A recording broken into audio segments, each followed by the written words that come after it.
Amados hermanos y hermanas, los invito a abrir nuestras Biblias en el pasaje de Marcos 12, 41 al 44. Marcos 12, 41 al 44. La Escritura dice: estando Jesús sentado delante del arca de la ofrenda, miraba cómo el pueblo echaba dinero en el arca, y muchos ricos echaban mucho. Y vino una viuda pobre y echó 2 blancas, o sea, un cuadrante. Entonces, llamando a sus discípulos, les dijo: de cierto, os digo que esta viuda pobre echó más que todos los que han echado en el arca, porque todos han echado de lo que les sobra, pero esta de su pobreza echó todo lo que tenía, todo su sustento. Oremos. Padre bendito, te doy gracias porque nos permites estar de nuevo reunidos para escudriñar tu palabra, Señor.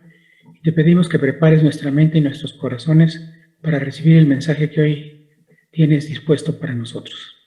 Te doy gracias por todas las bendiciones de que hemos sido objeto de tu parte, Señor, por tu protección, por tu fortaleza, sin la cual no podríamos estar de pie, por tu sabiduría, por todo lo que nos has dado, pero sobre todo por tu Hijo Jesucristo, a quien estamos conscientes que debemos imitar para cumplir tu propósito eterno, Señor, ser como tú eres. Así sea, Señor, a través del poder de tu Espíritu Santo, pero sobre todo de tu amor, oh Padre bendito. En el nombre de Cristo Jesús, amén. Tenemos aquí la descripción de cómo una mujer viuda y pobre, a la hora de pasar por el arca donde se recogía la ofrenda, esta, a pesar de que en términos relativos, pero más bien dicho absolutos, dio muy poco, 2 moneditas, 2 blancas, el Señor Jesucristo dice que de su promesa, de su pobreza, echó todo lo que tenía, todo su sustento. Por esta razón, he querido intitular este mensaje, darlo todo, porque ella lo dio todo. Cuando hablamos de dinero en el marco de la iglesia, no es fácil. Es un tema espinoso y controvertido. Pero Dios nos está llamando a estudiar estos pasajes como cualquier otro en la Escritura, porque Él tiene algo sublime que enseñarnos al respecto. En primer lugar, tenemos que tener claro que Jehová es el dueño de todo, que Él no necesita nada de nosotros, nada material. Lo que Él quiere es que le entreguemos nuestras vidas. Pero es útil recordar versículos que hablan de cómo Dios es dueño y soberano de toda la creación. En Salmo 24:1, dice: de Jehová es la tierra y su plenitud, el mundo y los que en él habitan. Por otra parte, en Primero de Crónicas 29, del 11 al 12, leemos. Primero de Crónicas 29, del 11 al 12. Tuya es, oh Jehová, la magnificencia y el poder, la gloria, la victoria y el honor, porque todas las cosas que están en los cielos y en la tierra son tuyas. Todas las cosas que están en los cielos y en la tierra son de Dios. Tuyo, oh Jehová, es el reino, y tú eres excelso sobre todos. Las riquezas y la gloria proceden de ti, y tú dominas sobre todo. En tu mano está la fuerza y el poder, y en tu mano el hacer grande y el dar poder a todos. Quiero insistir en esto. Dios es el dueño de todo el universo, incluyéndonos a nosotros, a nuestros padres, a nuestros hijos. Y esto es muy importante recordarlo, sobre todo en tiempos como los que estamos viviendo, en donde hemos muchos sufrido lamentables pérdidas, enfermedades, escasez, días difíciles, incluso problemas psicológicos como depresión, sentir más el problema de la soledad, en fin, angustia, tristeza, dolor. Jesucristo dijo que en este mundo tendríamos aflicción, pero que confiáramos en Él, porque Él ya ha vencido al mundo. Pero no se nos olvide, Dios no necesita que le demos nada, porque Él es el dueño de todo. Y nosotros solamente hemos sido encargados de la administración de su creación. Somos los mayordomos de su creación. Quisiera aparentemente alejarme un poco del tema, pero después se verá que no es así. Y hablemos de los dos más grandes mandamientos, cosa que hemos mencionado tanto Gabo como yo en muy diversas ocasiones. Vayamos a Mateo 22 del 34 al 40. Mateo 22 del 34 al 40. Entonces los fariseos, oyendo que había hecho callar a los saduceos, se juntaron a una. Y uno de ellos, intérprete de la ley, preguntó por tentarle diciendo: Maestro, ¿cuál es el gran mandamiento de la ley? Jesús le dijo: amarás al Señor tu Dios con todo tu corazón y con toda tu alma y con toda tu mente. Este es el primero y grande mandamiento. Y el segundo es semejante: amarás a tu prójimo como a ti mismo. De estos dos mandamientos depende toda la ley y los profetas. De hecho, hay quien dice que toda la sabiduría de Dios está condensada en estos dos mandamientos y que el resto es comentario. Y no está lejos de la verdad. Si cumpliéramos realmente el primer mandamiento, cumpliríamos el segundo como consecuencia del primero y todos los demás como consecuencia del segundo. De hecho, el segundo es la demostración, si realmente lo cumplimos, de que estamos cumpliendo el primero. Porque la primera epístola de Juan dice que cómo vamos a decir que amamos a Dios a quien no vemos y aborrecemos o no amamos simplemente a nuestro prójimo como Dios nos ordena hacerlo. Entonces tenemos que tener conciencia de que lo que está subyaciendo todo esto es el amor a Dios y el amor a nuestro prójimo. De hecho, sin hacer distingos, porque sabemos que en el Sermón del Monte Jesucristo dio un mandamiento que es muy difícil de cumplir, imposible en nuestras propias fuerzas, que es amar con un amor incondicional y sacrificial a nuestros enemigos, bendecirlos, ayudarlos, vestirlos cuando están desnudos, alimentarlos cuando están hambrientos, darles de beber agua cuando están sedientos. Sin duda alguna, esto es, si cumpliéramos estos mandamientos, estaríamos cumpliendo todos los que están establecidos en la palabra. Y esto no lo podemos hacer sin la obra del Espíritu Santo en nuestros corazones. Pero quiero que leamos ahora un pasaje muy conocido, el libro de Santiago, capítulo 2, versículos 14 al 24. Santiago, capítulo 2, versículos 12 al 24. Esto nos habla particularmente de que la fe sin obras es muerta. Pero quiero que enfaticemos algunas partes de este pasaje. Hermanos míos, ¿de qué aprovechará si alguno dice que tiene fe y no tiene obras? ¿Podrá la fe salvarle? Y si un hermano o hermana están desnudos y tienen necesidad del mantenimiento de cada día, y alguno de nosotros les dice: id en paz, calentados y saciados, pero no les dais las cosas que son necesarias para el cuerpo, ¿de qué aprovecha? Así también la fe, si no tiene obras, es muerta en sí misma. Pero alguna dirá: tú tienes fe y yo tengo obras, muéstrame tu fe sin tus obras y yo te mostraré mi fe por mis obras. Tú crees que Dios es uno, bien haces. También los demonios creen y tiemblan. ¿Mas quieres saber, hombre vano, que la fe sin obras es muerta? No fue justificado. Vamos a poner mucha atención en este pasaje que voy a leer a continuación. No fue justificado por las obras de Abraham, nuestro padre, cuando ofreció a su hijo Isaac sobre el altar. ¿No ves que la fe actuó juntamente con las obras y la fe se perfeccionó por las obras? Y se cumplió la escritura que dice: Abraham creyó a Dios y le fue contado por justicia y fue llamado, permítanme un segundito, y fue llamado amigo de Dios.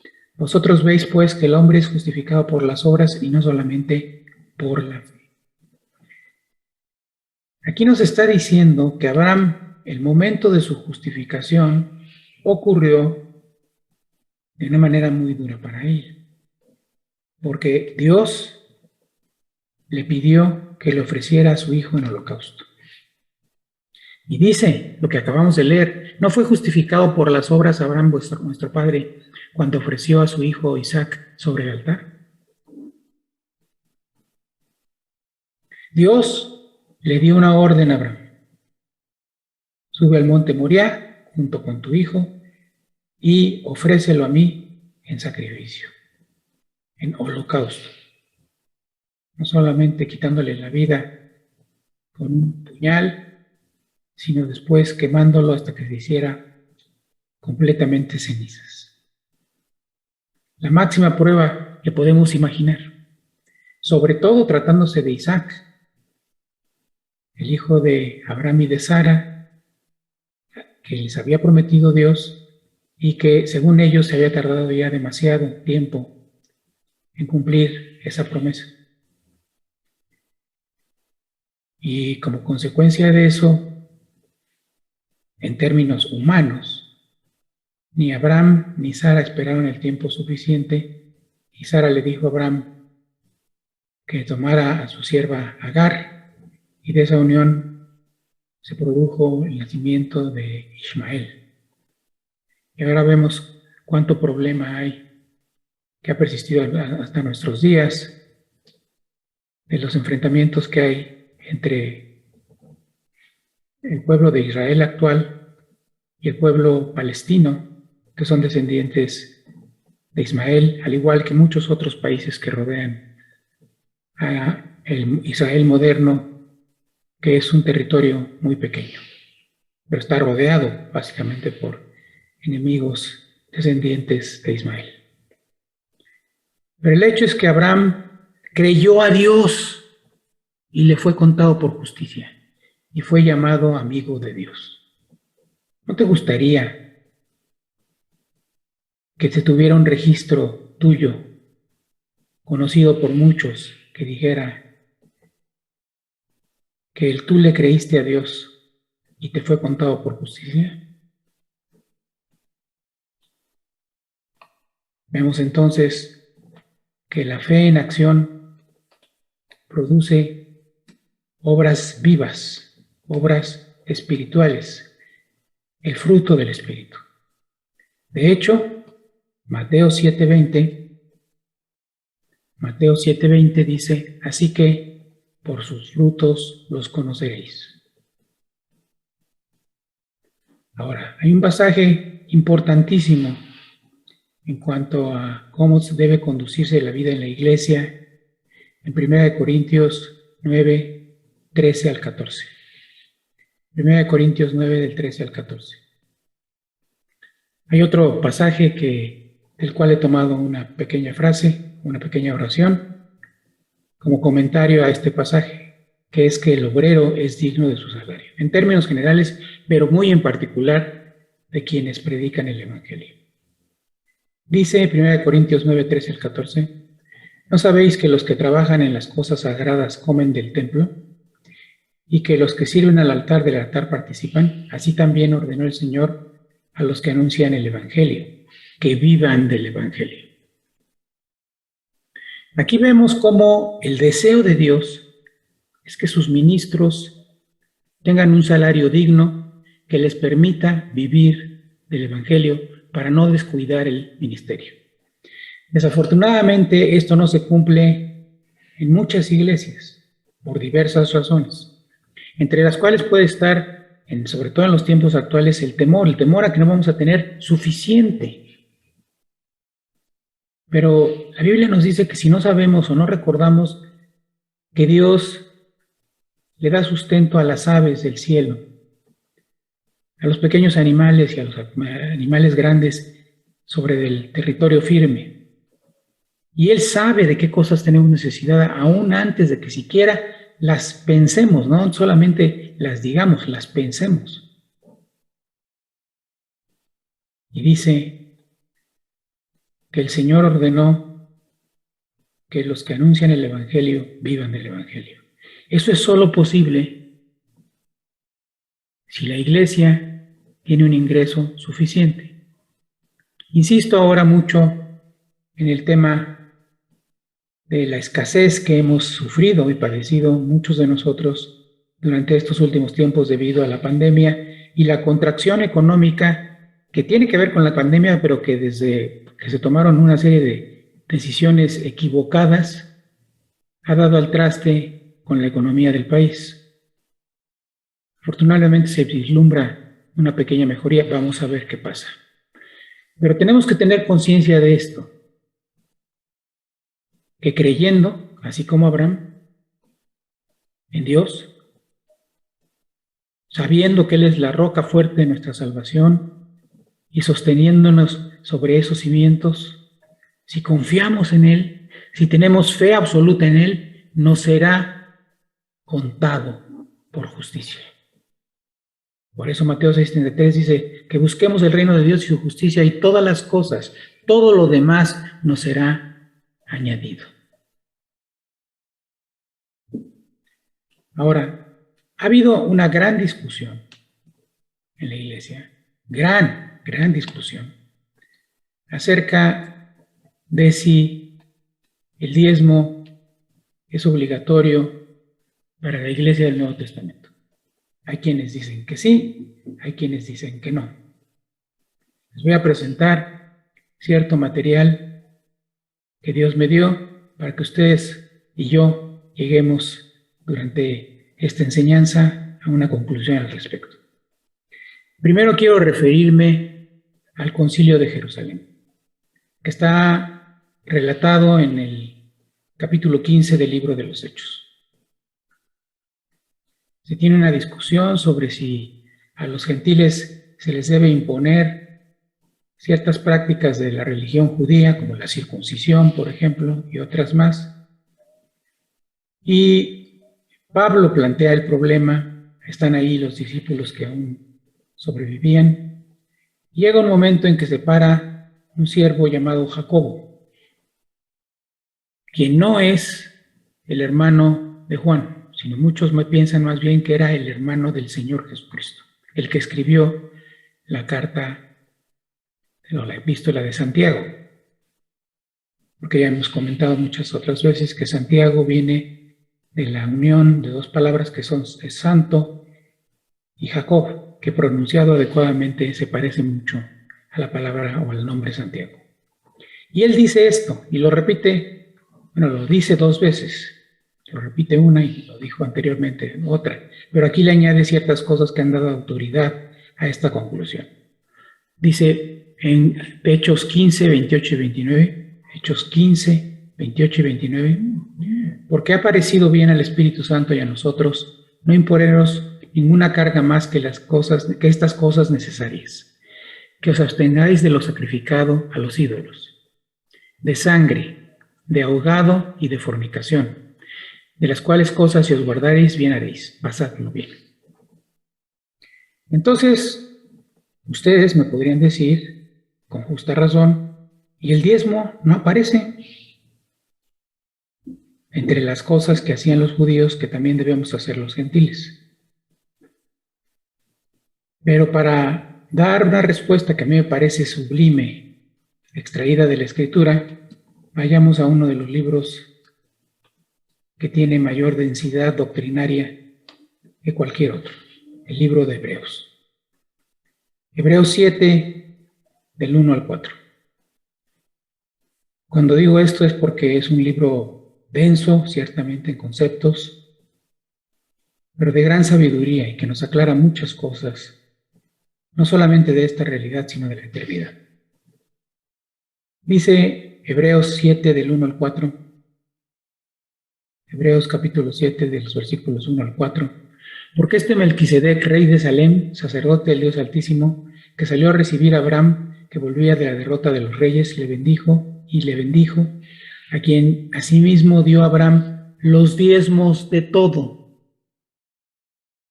cuyo nombre significa primeramente rey de justicia y también rey de Salem.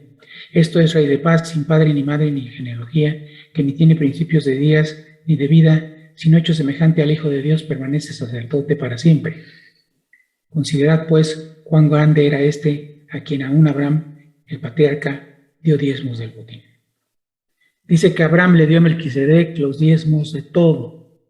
Si consideramos lo que opinan, pues muchos comentaristas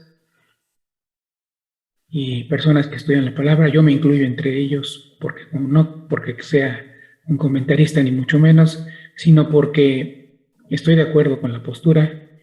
Melquisedec fue una cristofanía. Esto es la revelación de Cristo a Abraham. La revelación del ángel de Jehová a este gran siervo de Dios, a quien Abraham dio los diezmos de todo.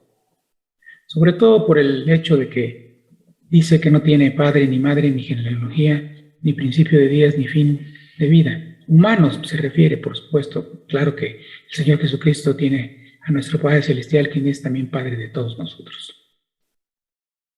Abraham le dio los diezmos de todo. Porque al considerar que Jesucristo es nuestro sumo sacerdote, conforme al orden de Melquisedec, estamos aceptando que tenemos un mejor orden sacerdotal que es eterno, que no acaba nunca, porque Jesucristo ya venció a la muerte, ya resucitó, y nosotros aspiramos a estar en comunión íntima y profunda con Él. Entonces le dio los diezmos de todo. No porque Cristo lo necesite, porque Cristo es Dios y ya establecimos que Dios es el dueño de todo. No lo necesita, pero Él desea que su iglesia lo glorifique, y para que la iglesia glorifique a Dios, muchas veces necesitamos ser compartidos y bendecir a las personas que tienen a su cargo las iglesias, en nuestro caso, particularmente a nuestro querido pastor Gabo, porque si soy completamente sincero en esto, hemos estado fallando mucho en este respecto, hermanos y hermanas. Y hemos estado fallando en el sentido que nos describe el pasaje encontrado en la epístola de Santiago, cuando vemos que hay una necesidad y no la cubrimos. Quiero decirles que nuestro pastor ha estado enfermo, sintiéndose mal y algunos días muy mal. Y está pasando por días de escasez muy severa. ¿Cuál es nuestra respuesta al conocer esta realidad? No es que tengamos que dar ofrenda para que se pague la renta de un local, o se pueda adquirir quizá algún aditamento electrónico que hace falta para tener un buen sonido. No, se trata de la manutención de Gabo y de su mamita Irenita, quien también tiene problemas de salud considerables. Hemos estado fallando, hermanos. Y hablar de diezmo es lo de menos. Ahorita vamos a ver por qué. De hecho, en este sentido, Dios respeta nuestro libre albedrío y dice en 2 Corintios 9:7, cada uno dé como propuso en su corazón, no con tristeza ni por necesidad, porque Dios ama al dador alegre. Cada vez que escuchamos predicaciones de este estilo, no nos gusta. Se los dije desde un principio, este es un tema espinoso y controvertido. El tejido más sensible que tenemos en el cuerpo es la cartera. Pero Dios quiere que tú le demuestres produciendo fruto, que son las buenas obras que Él ha preparado para que andemos en ellas desde antes de la fundación del mundo. Así que cada uno dé como propuso en su corazón, no con tristeza ni por necesidad, porque Dios ama al dador alegre. No veamos esto como una carga. Hay cantidad de testimonios de cómo Dios ha bendecido a gente que es consciente de la necesidad de los ministerios que sirven en una iglesia y la apoya. Quiero hablar ahora de dignidad y enlazar esto con lo que hizo la viuda, que es una enseñanza impresionante para todos nosotros. En Mateo 10, 37 al 38, Mateo 10, 37 al 38, dice: el que ama a padre o madre más que a mí no es digno de mí. El que ama a hijo o hija más que a mí no es digno de mí. Y el que no toma su cruz y sigue en pos de mí no es digno de mí. Wow. Amar a cualquier persona, incluso si se trata de nuestros padres, nuestras madres, nuestros hijos, nuestros hermanos, nuestros abuelos, nuestros nietos. Amarlos más que a Dios es idolatría. Amarnos a nosotros mismos más que a Dios es idolatría. Amar el dinero más que a Dios es idolatría. Y la misma Biblia dice que el amor al dinero es el origen de todos los males. Dice también Lucas 9:23. Lucas 9:23, y decía a todos: si alguno quiere venir en pos de mí, niéguese a sí mismo. Esto es, muera a sí mismo, tome su cruz cada día y sígame. Pero ahora les voy a leer otro punto de vista. Y en este conjunto de personas está incluido, sin duda, está incluida la viuda de la cual hablamos al principio. Y seguiremos hablando el resto de la predicación. Dice en el libro de Hebreos, en el capítulo 11, versículos 35 al 40, Hebreos 11, 35 al 40, lo siguiente. Habla primero el libro de Hebreos en su capítulo 11 de los héroes de la fe, los menciona por nombre a varios de ellos, empezando por los primeros hombres, dando un gran espacio a Abraham y a Sara, de cómo vivían en tiendas, porque sabían que eran ciudadanos del cielo y no de este mundo, y esperaban a una ciudad no hecha con manos, sino que hace Dios directamente, que es la Nueva Jerusalén. Esto lo hemos comentado muchas veces. Y dice al final del capítulo: las mujeres recibieron sus muertos mediante resurrección, mas otros fueron atormentados, no aceptando el rescate, a fin de obtener mejor resurrección. Otros experimentaron vituperios y azotes, y además de esto, prisiones y cárceles. Fueron apedreados, aserrados, esto es, cortados con sierra, estando vivos, cortados con sierra, puestos a prueba, muertos a filo de espada, anduvieron de acá para allá, cubiertos de pieles de ovejas y de cabras, pobres, angustiados, maltratados, de los cuales el mundo no era digno, errando por los desiertos, por los montes, por las cuevas y por las cavernas de la tierra, y todos estos, aunque alcanzaron buen testimonio mediante la fe, no recibieron lo prometido, proveyendo Dios alguna cosa mejor para con nosotros, para que no fuesen ellos perfeccionados aparte de nosotros. Quiero decirles, hermanos, que a lo mejor esto es duro de oír, pero antes que nada quiero dejar algo claro. La viuda era una mujer de la cual el mundo no era digno, porque lo dio todo. Eso es ser un vencedor, una vencedora. Eso. Morir a uno mismo, morir a las posesiones, darnos cuenta de que esta vida es pasajera y que todo el dolor pasará, pero que debemos estar dispuestos a esparcir nuestra fe, a predicar el Evangelio, sobre todo con nuestra conducta, a buscar la integridad que solo Dios puede darnos, a sufrir físicamente, mentalmente, a sentirnos constreñidos, a tener escasez, a estar enfermos, puestos a prueba. Esa debería ser nuestra meta, para que de nosotros pudiera ser dicho: de los cuales el mundo no era digno. Ahora yo les pregunto, hermanos y hermanas, Dios habla del diezmo, que es el 10% de nuestros ingresos. La viuda pobre dio el 100%, no el 10%, el 100%. ¿Se dan cuenta de qué enseñanza tan poderosa nos dio el Señor a través de su historia, que fue registrada en los Evangelios? El mundo no era digno de la viuda que dio no el 10, sino el 100%. Por favor, hermanos, reflexionemos en esto. Gabo ha tenido que desembolsar sumas significativas de dinero para que le hagan estudios. Afortunadamente ha habido habido quienes no son miembros de esta iglesia y han sido los instrumentos de Dios para proveer los recursos. Pero eso no es lo que debe ser.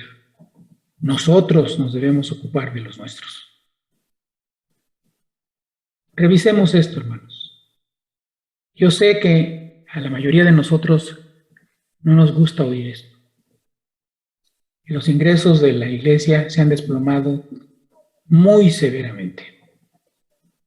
Y les estoy hablando de las necesidades esenciales de Gabo, nuestro pastor, que como tal debe de recibir un salario. A pesar de que Toño Enaine y yo lo acompañamos en el ejercicio del ancianato, nosotros no recibimos un solo centavo. Dios está proveyendo de otras maneras. Pero somos nosotros quienes debemos tener en cuenta las necesidades de nuestro pastor y de su mami y estar dispuestos a ayudarlos, sí, materialmente, llevándolos de un lado a otro, quizá irles a comprar el mandado y lo que sea, pero además un apoyo financiero mensual ayudaría mucho. Insisto, sé que este tema es difícil de tratar para enseñarlo y difícil de aceptar como miembros de la grey de esta pequeña obra que Dios levantó.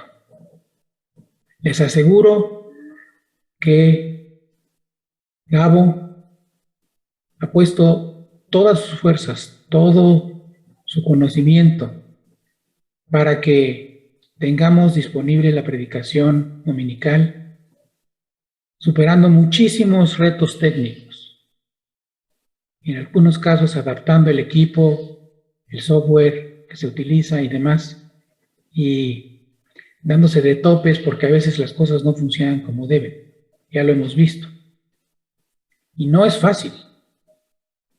Algunas veces se tiene que acostar en la víspera, bueno, en el mismo día, de hecho, ya a las 4 de la mañana, porque estuvo trabajando todo ese tiempo en preparar la predicación, la cual obviamente empieza de días antes en cuanto a su contenido, pero en cuanto a proyectarla para nosotros de manera que lo podamos ver en YouTube o en Facebook, hay que tener en cuenta muchos detallitos y la mayoría de nosotros no somos conscientes de ello. Se ha esforzado mucho, Dios lo ha fortalecido en ese sentido, pero ahora está en necesidad de que nosotros lo apoyemos. Este mensaje es algo para lo cual, o algo que debemos reflexionar. No es algo para lo cual debemos tener una respuesta inmediata, sino reflexionar y recordar cómo Dios nos ha bendecido en el pasado cuando hemos bendecido a alguien más.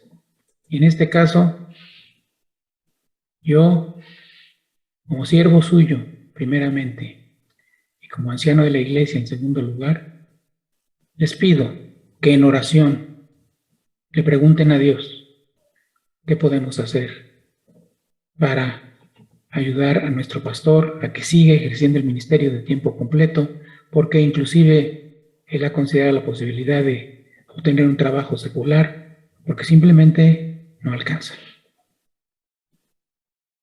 Ojalá no lleguemos a eso. Ojalá demostremos nuestro amor por Dios amando prácticamente a Gabo y Elenita, amándolos, haciendo por ellos lo que haya que hacer. Algunos tenemos restricciones de salir mucho porque somos de la población vulnerable, eso se entiende. Algunos de plano no podemos ofrecer más de lo que damos, se entiende perfectamente bien. Pero es claro cuando alguien tiene una decisión de ayudar, es muy claro, se nota inmediatamente. Ahorita no estamos en contacto visual, como cuando teníamos servicios presenciales, y no podemos saber cómo reaccionamos cada uno de nosotros. Mejor, para así no predisponernos. Pero sí reflexionemos sobre este asunto, hermanos. Vamos a creerle a Dios como Abraham lo hizo y nos será contado por justicia. ¿O vamos a ser como aquellos a quienes Dios les pregunta, ¿qué te he hecho de mal? Y no se trata de que el diezmo sea o no un mandamiento para la iglesia gentil del Nuevo Testamento. La viuda no dio el 10%. La viuda dio el 100%. ¿Quieres ser un vencedor, una vencedora? Reflexiona sobre esto. Y les aseguro que Dios proveerá lo necesario para todos nosotros. Y aún más. Nos irá preparando para ese día maravilloso en el cual anhelamos ser uno con Cristo, cumpliendo lo que dice Juan 17. Anhelamos casarnos con Él, anhelamos fusionarnos con Él y así cumplir ese anhelo tan grande que tenía David de contemplar la hermosura de Jehová e inquirir en su templo. A Él sea la gloria. Gracias, Señor, por este tiempo, por este pasaje, por tu enseñanza tan eficaz y efectiva. Cambia nuestro punto de vista, Señor. No queremos amar el dinero, queremos amarte a ti sobre todas las cosas. Y te damos gracias por todo lo que nos has dado, por cómo nos has librado del peligro y de la muerte, cómo aún en medio del dolor, de pérdidas de materia de personas muy cercanas, familiares, amigos, compañeros de trabajo, a pesar de todo eso, Señor, tú has seguido con nosotros. Y tú eres un Dios que bendice a sus hijos, bendice a su pueblo, pero quien también permite la prueba para su pueblo. Porque nos estás refinando como el oro puro, como la plata pura, como las piedras preciosas puras. Para que tú algún día nos digas, bien buen siervo y fiel, bien buena sierva y fiel, sobre poco has sido fiel, sobre mucho te pondré. Entra en el gozo de tu Señor. Así sea, Señor, para honra y gloria tuya, de nuestro precioso Salvador Jesucristo y de tu Espíritu Santo que mora en nosotros. Amén.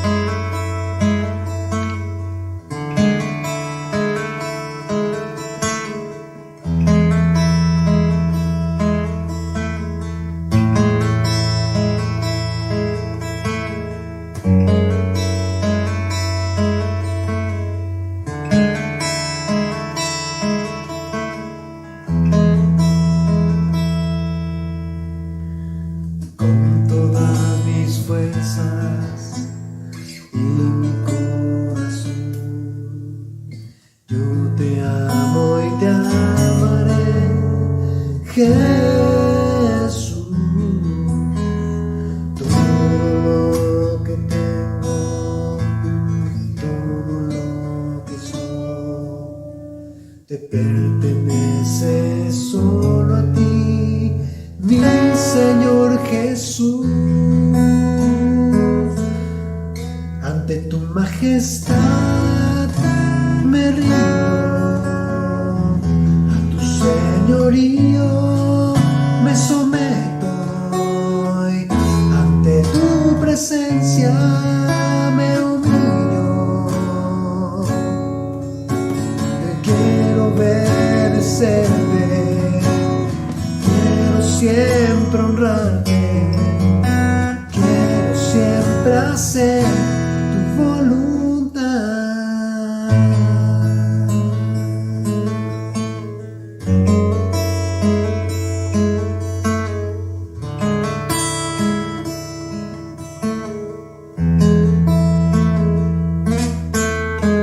Con todas mis fuerzas y mi corazón, yo te amo y te amaré, Jesús.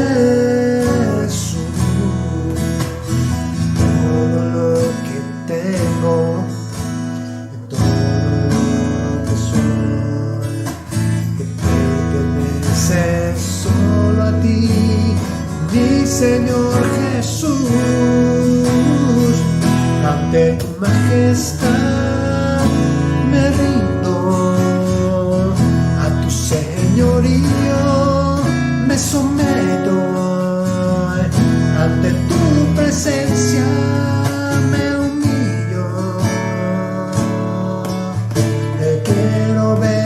obedecerte, quiero siempre honrarte, quiero siempre hacer tu voluntad.